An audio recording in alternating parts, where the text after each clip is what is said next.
സന്തോഷട്ട അത് മുഴുവൻ ഒരു ക്ലാരിറ്റി കിട്ടിയില്ല. ചാതുർവർണ്ണയത്തെ കുറിച്ചൊക്കെ താങ്കൾ പറയണ്ടായി. പക്ഷെ അത് അങ്ങനെ ഉണ്ട്, അങ്ങനെ ഒരു ഇത് ഒരു പ്രകൃതി മുൻകൂട്ടി അങ്ങനെ ഒരു കുറച്ച് ആളുകളെ ഇന്ന വർണ്ണങ്ങളിൽ പെട്ടവരാണെന്ന് പ്രകൃതി മുൻകൂട്ടി തീരുമാനിക്കുന്നുണ്ടോ, അതോ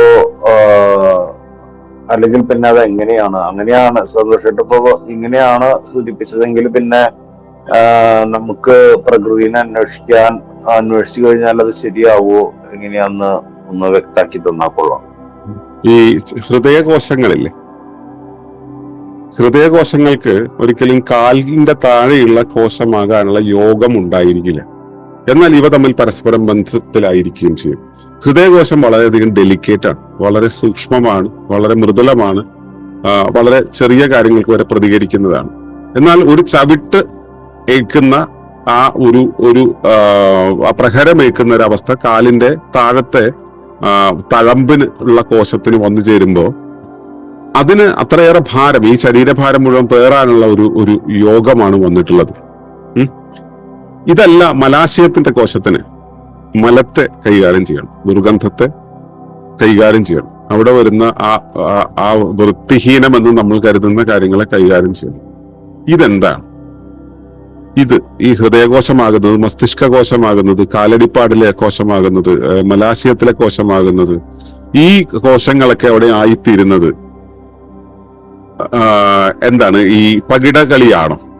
ശരീരത്തിന്റെ കോശങ്ങൾക്ക് കിട്ടുന്ന ഒരു തരം പകിടകളിയാണ്. അത് പകിടകളിയല്ല, പ്രകൃതിയുടെ ജീവന്റെ ഒരു ഡിസ്ട്രിബ്യൂഷൻ സിസ്റ്റം ആണ്. ആ ഡിസ്ട്രിബ്യൂഷൻ സിസ്റ്റത്തിനനുസരിച്ച് ആണത് അവിടെ വരുന്നത്. ഹൃദയകോശങ്ങൾ അവിടെ വരുന്നതും പാദകോശങ്ങൾ അവിടെ വരുന്നതും മലാശയകോശങ്ങൾ അവിടെ വരുന്നതും അതിനനുസരിച്ചാണ്.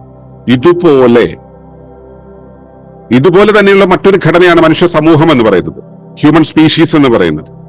ആ ഹ്യൂമൻ സ്പീഷീസിനകത്ത് ഓരോരുത്തരും ഏത് സ്ഥാനത്ത് നിൽക്കുന്നു എന്നുള്ളത് പ്രകൃതിയുടെ ഒരു വിന്യാസമാണ്. ഇത് മനുഷ്യ സമൂഹത്തിന്റെ വർഗ സമരങ്ങളുടെ കാഴ്ചപ്പാട് വെച്ചിട്ട് ഉച്ചനീചത്വങ്ങളുടെയും വംശങ്ങളുടെയും വർണ്ണത്തിന്റെയും ഒക്കെ കഥ വെച്ചിട്ടാണ് നമ്മൾ മനസ്സിലാക്കുന്നത്. നമ്മൾ എവിടെ നിന്നും നോക്കുന്നു എന്നുള്ളതാണ് അതിലെ പ്രശ്നം. നമ്മൾ അതിന്റെ പൊളിറ്റിക്സ് കാണുന്നതിന് പകരം അതിന്റെ ബയോളജി കാണും. വേറൊരു രീതിയിലായിരിക്കും അത് മനസ്സിലാവുക. നിങ്ങൾക്ക് ഇതിനെ എതിർക്കാൻ കഴിയില്ല. ജാതീയതയെ നമ്മൾ അംഗീകരിക്കേണ്ടതുണ്ടോ? ഇല്ല. ജാതി ഇല്ലെന്ന് പറയാൻ പറ്റും? ജാതി ഇവിടെ ഉണ്ട്. ജാതീയത വേണ്ടെന്ന് വയ്ക്കാം. ജാതി ഇവിടെ ഉണ്ട്. ഒളിമ്പസിന്റെ രീതി നിങ്ങൾക്ക് അറിയാലോ, ജാതിയും മതവും ഒന്നും വിഷയമല്ലാതെ പോകുന്ന ഒരു കമ്മ്യൂണിറ്റിയാണിത്. പക്ഷെ നമുക്ക് ജാതി എന്നുള്ള സംഭവത്തെ നമുക്ക് നിഷേധിക്കാൻ പറ്റില്ല. കാരണം ജാതി ഇവിടെ സത്യമാണ്. ജാതി എന്നുള്ളത് മനുഷ്യരിൽ മാത്രമല്ല, നിങ്ങൾക്ക് ഭക്ഷണം കഴിക്കുമ്പോൾ അത് ഏത് വിഭാഗത്തിൽപ്പെട്ട ഭക്ഷണമാകണം എന്നുള്ളത് നിങ്ങൾക്ക് തീരുമാനമുണ്ട്.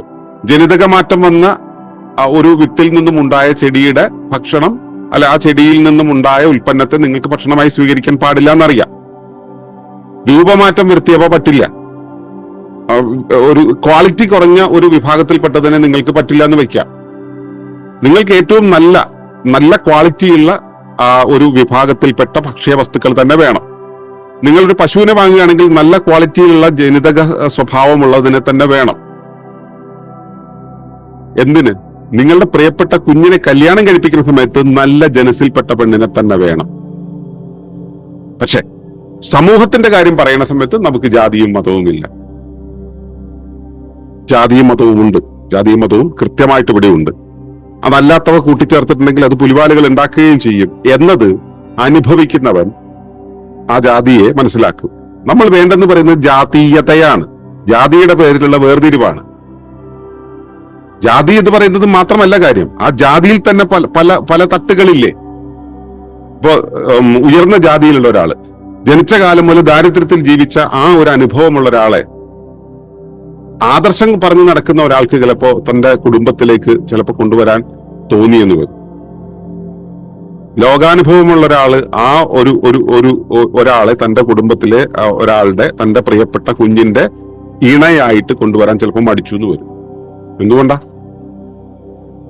ആ മടി വരുന്നത്?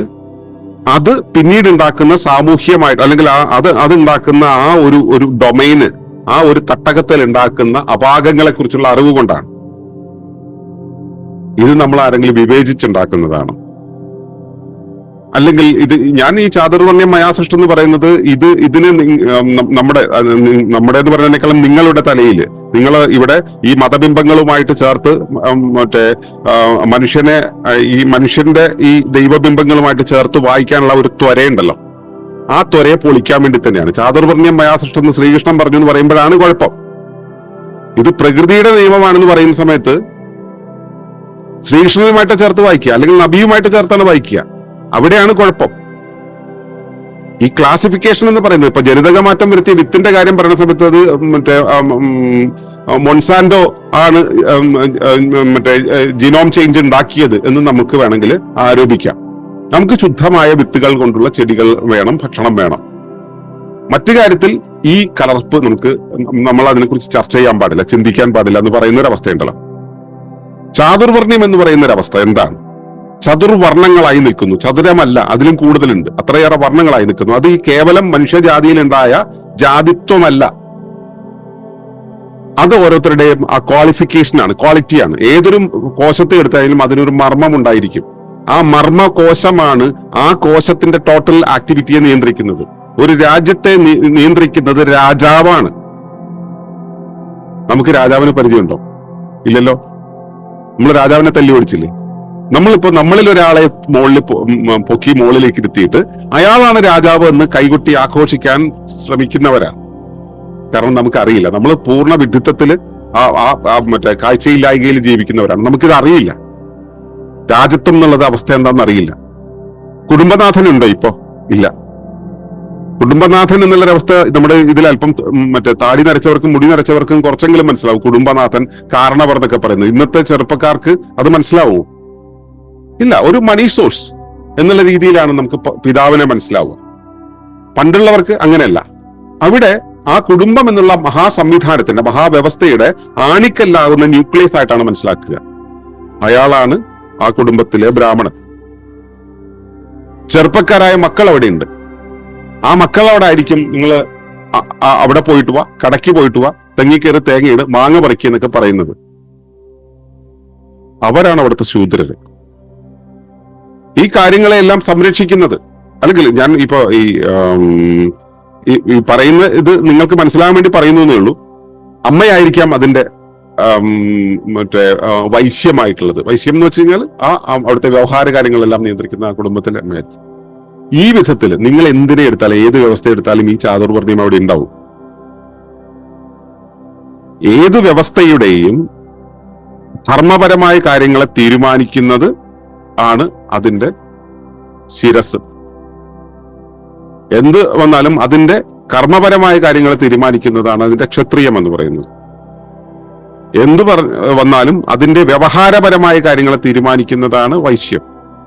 എന്ന് വന്നാലും അതിന്റെ ശുചീകരണപരമായ നിർദ്ധാരണപരമായ കാര്യങ്ങൾ തീരുമാനിക്കുന്നതാണ് ശൂദ്രം എന്ന് പറയുന്നത്. ഇത് എല്ലാ വ്യവസ്ഥയിലും ഉള്ളതാണ്. നിങ്ങളിലില്ലേ? നിങ്ങളുടെ ശിരസല്ലേ ബ്രാഹ്മണം? നിങ്ങളുടെ അംഗങ്ങളല്ലേ ക്ഷത്രിയം? നിങ്ങളുടെ വയറല്ലേ വൈശ്യം? നിങ്ങളുടെ മലാശയമല്ലേ ശൂദ്രം എന്ന് പറയുന്നത്? നിങ്ങളുടെ കാലുകളുമൊക്കെ അല്ലേ? ഇത് എല്ലായിടത്തും ഉള്ളതാണ്.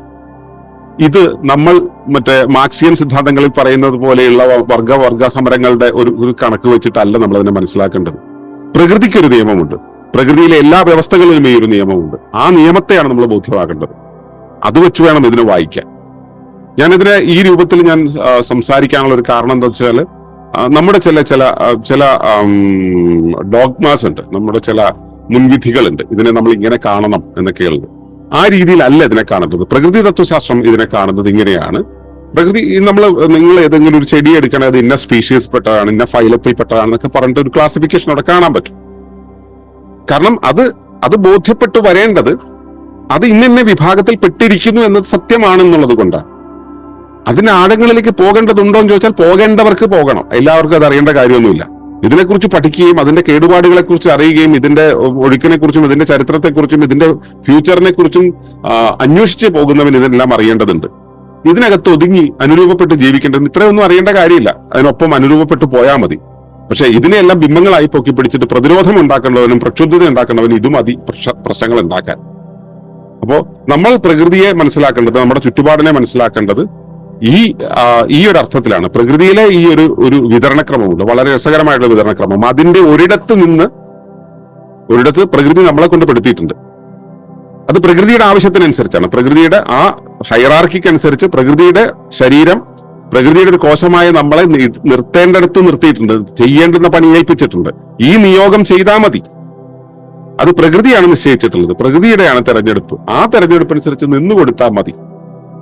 ആ നിന്നു കൊടുക്കുന്നതിന് പകരം ഞാൻ എലക്റ്റഡ് ആയിട്ടുള്ള ആളാണ്, എന്റെ ഇച്ഛപ്രകാരം ഉണ്ടാകുന്നതാണ്, എന്റെ വിദ്യാഭ്യാസം കൊണ്ട് എനിക്ക് നേടിയെടുക്കാൻ പറ്റുന്നതാണെന്നുള്ള രീതിയിൽ നമ്മളെ അനുമാനിക്കുന്ന സമയത്ത് നമ്മുടെ കാൽക്കുലേഷൻസ് മുഴുവൻ തെറ്റും.